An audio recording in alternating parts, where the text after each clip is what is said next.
तब मानते हैं जब उसकी प्राण प्रतिष्ठा कर दी जाती है। अगर मैं आपसे अदब से पूछना चाहता हूँ जनाब, ये नमाज पढ़ने के लिए तो स्थान की जरूरत नहीं है, क्योंकि हमने तो सड़क पे भी पढ़ते देखा है, रेलवे प्लेटफॉर्म पे भी पढ़ते देखा है, चलती ट्रेन में भी पढ़ते हुए देखा है और पार्क में भी पढ़ते हुए देखा है। तो एक बार आप ये कहिए कि भाई वहां तो कोई स्थान की जरूरत नहीं है, जहां तहाँ यत्र तत्र सर्वत्र, जहां कहो वहां नमाज पढ़ लो, तो कहीं स्थान की जरूरत है? कभी भी जोड़ने की बात नहीं करते, तोड़ने की बात करते हो। आपके क्या चिंता का विषय है? मुसलमान या इस्लाम के लिए मस्जिद जरूरी नहीं है। जिस बात को 2018 में सुप्रीम कोर्ट ने ही दोहराया, मैं नहीं बोल रहा भैया, ये सुप्रीम कोर्ट ने बोला है। कितने भी यहाँ पे चापलूसी कर लो, झूठी खबर करके आप नफरत के आग में डालो।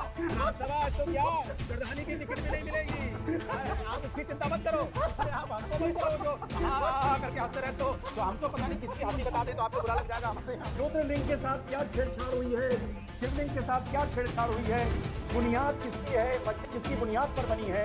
और अगर शिवलिंग में छेद हुआ है, लोग मुझसे सवाल पूछ रहे हैं कि 63 सेंटीमीटर का छेद कैसे हुआ, क्या किया जा रहा था, तो मैं ना बताऊं? अगर उस चक्री को वहां से हटाया जा रहा था, सीआरपीएफ के जवानों ने रोक दिया, तो ये बात ना बताऊं? अपना मुंह बंद करके बैठो। सॉरी सर, ये बोलेगा मैं क्या बोलूंगा? अरे आपका भाई है, ये भी आपके भाई है, बड़े नहीं, मेरा भाई नहीं है। Hold up.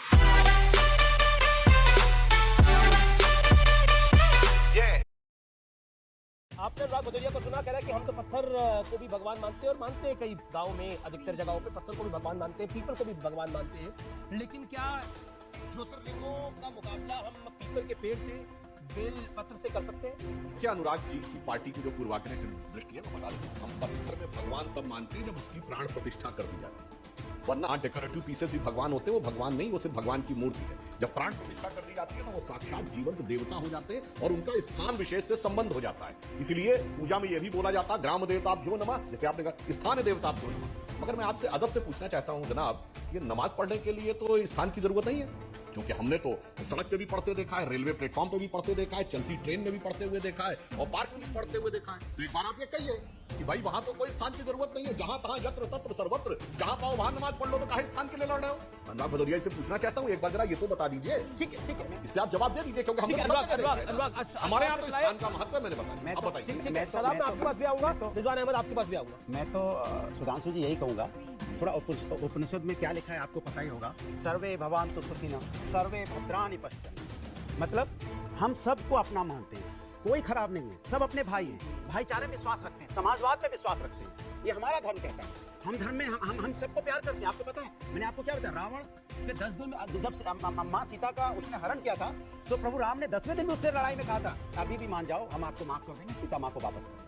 आपने देखा होगा जब कृष्ण भगवान जाते हैं कौरवों के पास, कहते 5 गांव दे दो हम मान जाएंगे, ये हमारे आदत तो है। यही लेकिन तो आप नफरत की बात करना चाहते हो, समाज के अंदर में भाईचारे की बात नहीं करते हो, कभी भी जोड़ने की बात नहीं करते, तोड़ने की बात करते हो। आपके ये चिंता का विषय है। ज्ञान वापी का मतलब आपको लगता है ज्ञान वापी का मामला कोर्ट पे जाना समाज को तोड़ने के लिए प्रयास है? नहीं, मेरा मानना है कि मैंने ज्ञान वापी का नाम ही नहीं लिया। अभी आपने मुझसे धर्म की बात की थी, डिबेट ज्ञान वापी पे हो रही है, मैं बोला ज्ञान वापी है, आपने बोला ज्ञान वापी का मामला देश को तोड़ने की कोशिश है, समाज को तोड़ने की कोशिश है।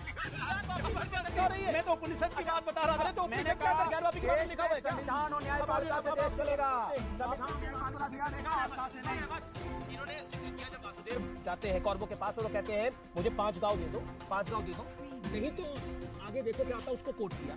इनका मतलब कहने का ये है कि देखिए ये तो प्यार मोहब्बत का देश है, इसमें कहाँ कोर्ट कचहरी के चक्कर में पड़ा जा रहा है? बिल्कुल, कोर्ट कचहरी में भी जाना नफरत है। Rizwan Ahmed reply and then Vishnu Shankar Jain and Shadab भाई अभी भाई वो मुझे पूरा नहीं बोलने देंगे अनुराग भाई। अभी उन्होंने समझाया, बड़ी अच्छी बात बताई कि भाई पीपल को मान लो, गंगा को मान लो, बहुत अच्छी बात है। और उन्होंने ये भी कहा संविधान और न्यायालय और कानून से देश चलेगा, ये भी बड़ी अच्छी बात है। तो ये बताएं, और सुधांशु जी ने कहा भाई नमाज तो कहीं भी पढ़ी जा सकती है, क्या अनुराग भाई ऑनरेबल सुप्रीम कोर्ट की 1994 की इस बात से सहमत हैं, इस्माइल फारूकी केस की 3 जज बेंच की, कि मुसलमान या इस्लाम के लिए मस्जिद जरूरी नहीं है? जिस बात को 2018 में सुप्रीम कोर्ट ने ही दोहराया, मैं नहीं बोल रहा भैया, ये सुप्रीम कोर्ट ने बोला है। अनुराग भाई क्या आप ये बात कह बोलो हाँ सकते या ना हैं अनुराग कि मस्जिद बोलिए, हाँ या ना इस्लाम और मुसलमान के लिए? सुन लीजिए, हाँ या ना बोलिए, क्या बोला? हाँ या ना बोलिए, इसके संविधान और न्यायपालिका का सम्मान हाँ या ना करते हैं। बोलिए। हाँ, तो न्यायपालिका का सम्मान करने वाले लोग हैं। मानते हैं सुप्रीम कोर्ट की बात? अरे क्यों नहीं मानेंगे भाई? तो बोलिए, न्यायपालिका की बात क्यों बोलिए नहीं मानेंगे? फिर। मैं कोई बोलिए फिर। सुनिए, मैं बोला हूँ न्यायपालिका की बात मानने वाले हम लोग हैं। हम इनकी तरह नहीं है जो चापलूसी करके सोच रहे हैं कहीं राज्यसभा का जुगाड़ बन जाए। प्रभु नहीं मिलेगी, चिंता मत करो। कितने भी यहाँ पे चापलूसी कर लो, झूठी डर की आप नफरत की आग फैला लो, राज्यसभा तो क्या प्रधानी की टिकट भी नहीं मिलेगी। आप उसकी चिंता मत करो, इसलिए आप हमको मत करो जो हाँ करके हंसते रहते हो। तो हमको पता नहीं किसकी हंसी बता दे तो आपको बुरा लग जाएगा। हमने यहाँ पे हाँ कौन हंसता था रामायण में हम नहीं बताएंगे, लेकिन आप ये समझ लो कि ये जो चापलूसी करके बेवजह हिंदुस्तान को गुमराह करते बैठे, ये गुमराह बंद करो। बड़ी लंबी लाइन है, बड़ी लंबी लाइन है। प्रधानी की नहीं मिलेगी। सुधांशु जी को बहुत दिनों बाद मिली है, पूछ लीजिए। सुधांशु जी के जूते चप्पल घिस गए तब जाके कहीं सुधांशु जी का नंबर आया है। आप सोच रहे हो कि सुधांशु जी ने इतनी मेहनत की है और आप ऐसी चटकारे में ले जाओगे कि हम 2-4 बार बोल दिया आर पार में बोल लेंगे तो हमारा काम बन जाएगा। कुछ नहीं काम बनने वाला। अरे ये एक बात बताइए, वो सरकार थोड़ी है, रिजवान अहमद कोई सरकार है, आप इतना उत्तेजित होंगे उनको, आप बोले क्या मिलेगा क्या क्या नहीं मिलेगा, मतलब अब मैं तो कह रहा हूँ हम सुप्रीम कोर्ट अरे रिजवान को 20 सेकंड, आप बहुत कुछ बोल रहे रिजवान अहमद पर, आप 20 second Rizwan Ahmed and Vishnu Shetty Jain, Rizwan Ahmed 20 second. Sudhanshu ji मैं आ रहा हूँ आपके पास। चलिए कोई नहीं, अनुराग भाई को सब जानते हैं। अब एक बात मैं विष्णु जैन भाई से कहना चाहूंगा।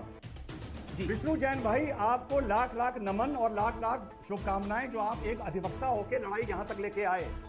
लेकिन एक जगह मैं आपत्ति करूंगा, एक हर आदमी का एक विष्णु भाई रोल होता है, किरदार होता है।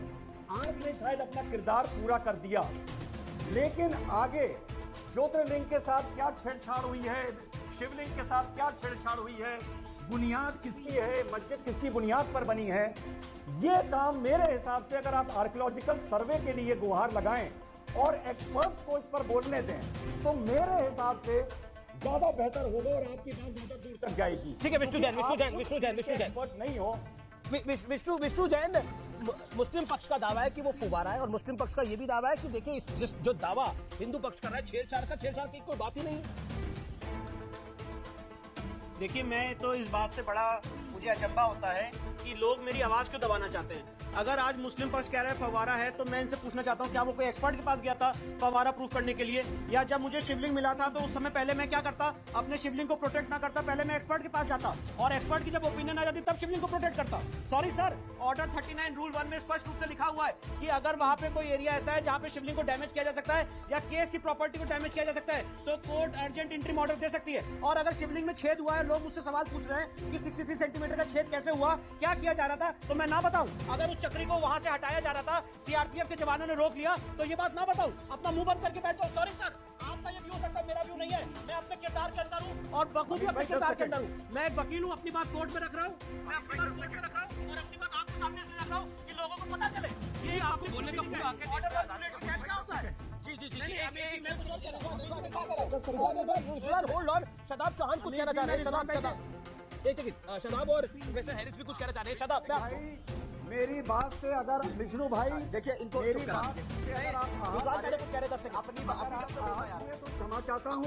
नहीं मैं कोई आहत नहीं हूँ, मैं सिर्फ ये कह रहा हूँ कि जो मैंने क्लेम किया है बहुत ही मजबूती से किया है और बहुत जिम्मेदारी से किया है। एक मिनट विष्णु भाई, 1 सेकंड विष्णु भाई, 10 सेकंड विष्णु भाई, आप ये लगातार बोलेगा ये जवाब दिए हैं।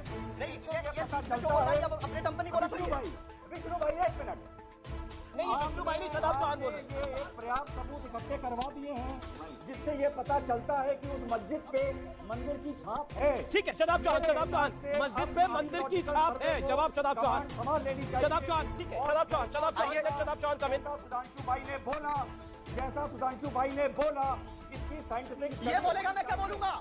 अरे आपका भाई है, ये भी आपके भाई है, बड़े मेरा भाई एसआई के जांच के ऑर्डर के अगेंस्ट एसआई की जांच तो ऑलरेडी हो चुकी है। अगर इनका पास चलता है कमीशन भी नहीं होने देता। अच्छा विष्णु शंकर